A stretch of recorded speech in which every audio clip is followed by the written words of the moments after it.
Everybody, welcome back to Goodale Farm. So living in an old farmhouse built pre-1800s, it's kind of neat to be able to see different nostalgic things. But what I like to do, me and the wife, we like to decorate things to kind of go back to period time. And looking at the front of the yard, we're like, what can go there? I have an idea. There we go. A horse buggy. I think that looks pretty good. Let's go check it out.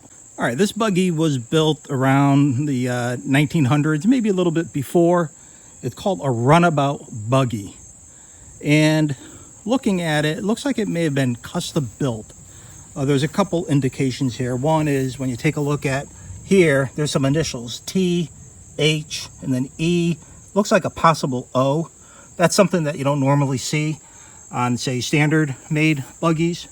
Looking at the buggy itself, it's pretty cool. Here you have a footrest as you're riding in the buggy. Here, the buggy whip would be held in there. Obviously a step to get in. Here you have a wheel roller that as the front wheel would turn, if the front wheel, you don't want it rubbing up against the wagon. So this would actually roll when that wheel hit it. In the back here on the driver's side, you have a bracket for a lantern that would hang. Another indication that it was custom is the carving here. Check that out. You have an eagle head. You have a grapevine. That's something you don't normally see on just a standard build. Looking up top at the seat, you have this little compartment here that would open up. And inside there would be a leather pouch or a leather pocket, if you will, for storage of things. Think of it as a trunk. Continuing on the seat, you have a little bracket here. You have the same on that side here. That would be for a hood or what's called a parasol. So you'd have a wire or metal bracket that went across with some fabric up top. Coming around the back, you can see the back of the bench. And on this side, same as the other side, same type of ornamental carving here. A little bit different style though. Here's some information on the wheels. These back wheels, there's actually two different parts to this back wheel. Let's call it part A and part B. And they're fastened, you can see here, this bracket.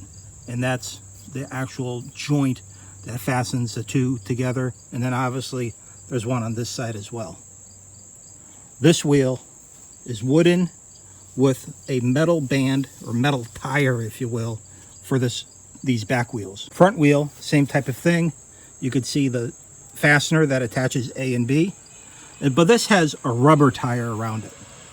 The rubber tires originally first were gray or white, and then they went to a black. So here is the later model of the tire. And one interesting part about the axles on these wagons, these buggies, the nut on this side, the passenger side, let's call it the right side, is a right-handed nut. So to take this off, you would have to go left, obviously more standard to tighten it to go right. On the other side, it's the opposite.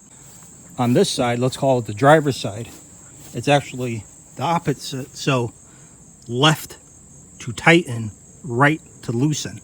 And the reason is so that when you're going down the road, they wouldn't become loose.